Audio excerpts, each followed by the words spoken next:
racing immediately. But a champion becomes a legend. McKinney Diva wins it again. Yes, yes, yes! Wins the Everest. Glen Boss wins another big one. As a really young man, you come from Streaky Bay, a little town in South Australia. Year 2000, you lob up at Flemington and win the biggest race in the Southern Hemisphere at that time in the Melbourne Cup on Brew. What did that do for your life? Oh, yeah, it's crazy when you look back at it and think about how it all evolved. I'd only been riding, 2.5 years, nearly 3 years.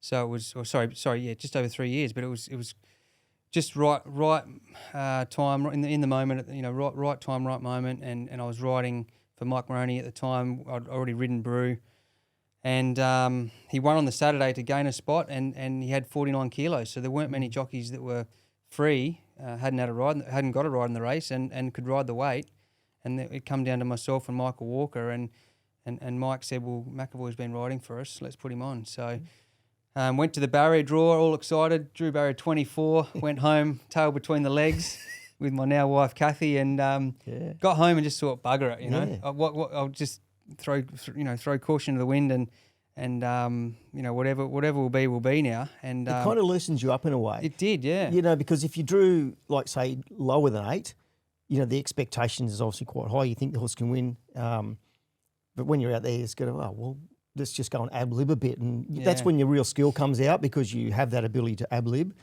You give him a great ride, though. I had plenty of luck, but he was the sort of horse you needed to settle.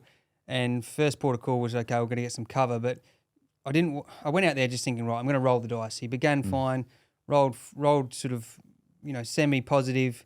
Took me a couple of furlongs to get a spot, but I remember as we got past the furlong before the winning post the first time, I had Beedman inside me on Yippee-I-O, and Gouch was back on the inside on a horse of Robert Smurden's. I forget its name now.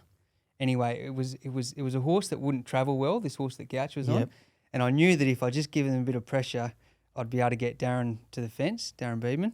So Beedman tried to keep me out there. He said, I've got one here. And I had a look and I thought, I've got to just test the waters. Yeah. And Gouch's horse gave away the position. I was able to get in and get some cover. And, the rest was history. The horse was, bred to stay, 49 kilos, and Mike had him primed and ready to go. Did you hear, did you hear about the story about Mike had the dream? God bless him. This is a true story. Obviously, Mike just passed away recently, and we think about him every day. But he actually dreamt that the horse drew 24. No, this is seriously. He drew 24, and the horse won.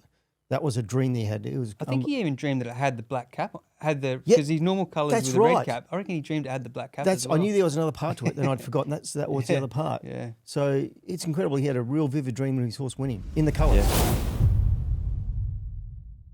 What are you really gambling with? For free and confidential support, call the number on the screen or visit the website.